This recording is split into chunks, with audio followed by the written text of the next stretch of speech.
एक बार महर्षि दुर्वासा वैकुंठ से आ रहे थे। रास्ते में उन्होंने ऐरावत हाथी पर बैठे भगवान इंद्र को कमल की फूल की माला भेंट की, लेकिन अहंकार में डूबे इंद्र ने वो माला ऐरावत के सिर पर फेंक दी। ऐरावत ने माला को पैरों से कुचल दिया।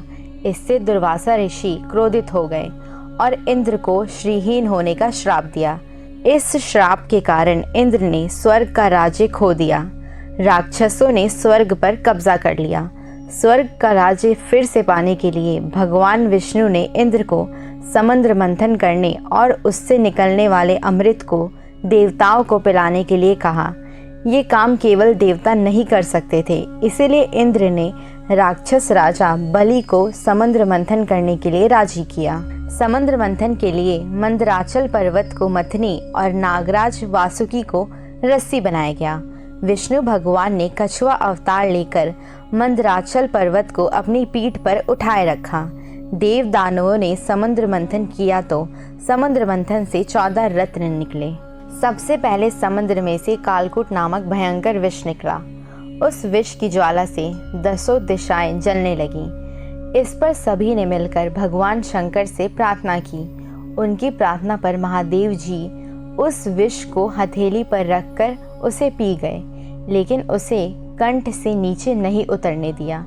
उस कालकूट विष के प्रभाव से शिवजी का कंठ नीला पड़ गया, इसीलिए महादेव जी को नीलकंठ भी कहते हैं। उनकी हथेली से थोड़ा सा विष पृथ्वी पर टपक गया था, जिसे सांप, बिच्छू और जहरीले जानवरों ने ग्रहण कर लिया। फिर से समुद्र मंथन शुरू हुआ और इस बार दूसरा रत्न कामधेनु गाय निकली, जिसे ऋषियों ने रख लिया। फिर श्रवा घोड़ा निकला, जिसे बलि ने रख लिया। उसके बाद ऐरावत हाथी निकला, जिसे इंद्र ने रख लिया। ऐरावत के बाद कौस्तुभ मणि समुद्र से निकली, उसे विष्णु भगवान ने रख लिया। फिर कल्पवृक्ष और रंभा नामक अप्सरा निकली। इन दोनों को देवलोक में रख दिया गया। आगे फिर समुद्र को मथने से लक्ष्मी जी निकली। लक्ष्मी जी ने स्वयं ही भगवान विष्णु को वर लिया। उसके बाद कन्या के रूप में वारुणी प्रकट हुई, जिसे दैत्यों ने ग्रहण किया। फिर चंद्रमा, परिजात वृक्ष और शंख निकले और आखिर में धन्वंतरी अमृत को लेकर प्रकट हुए। अमृत के लिए देव और दैत्यों में लड़ाई होने लगी। तब भगवान विष्णु ने मोहिनी रूप धारण किया और देवताओं और दैत्यों को अलग अलग पंक्तियों में बैठने के लिए कहा। उसके बाद दैत्यों को अपने मोहिनी रूप से मोहित कर लिया, जिसके बाद वो अमृत पीना ही भूल गए। लेकिन भगवान की इस चाल को राहु नामक दैत्य समझ गया। वो देवता का रूप बनाकर देवताओं में जाकर बैठ गया और अमृत पीने लगा और अमृत उसके कंठ में पहुंच गया। तब चंद्रमा और सूर्य ने कहा कि ये तो राहु दैत्य है।